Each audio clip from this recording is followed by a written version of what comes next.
The study of African origins and civilization is one of the most disputed intellectual subjects. There are lots of feelings and emotions that surround this topic, and rightfully so. Africa has a long history and even deeper roots.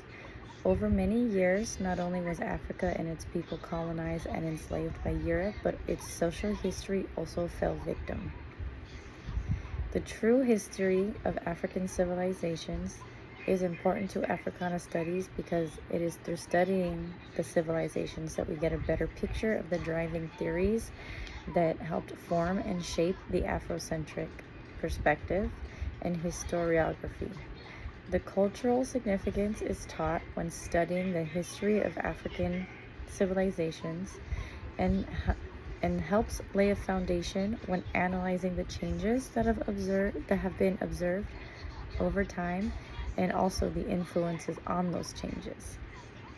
Learning about the Kemetic civilization helps us to understand so much about the origins of the cultures, such as the spiritual systems, their ways of thinking, and their ways and other ways of life. When you take a step back and separate the regions of the southern cradle and northern cradle, you have an even more clarified picture of how their cultures differed, but also how their ways shaped current day practices, not only in Africa, but in other parts of the world as well.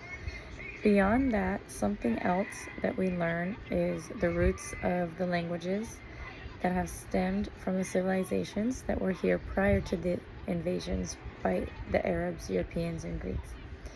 My personal favorite reason for this is that it simply keeps it alive. Teaching us the original names of the land puts an emphasis on the importance of respecting the people who were there first and who laid the foundations.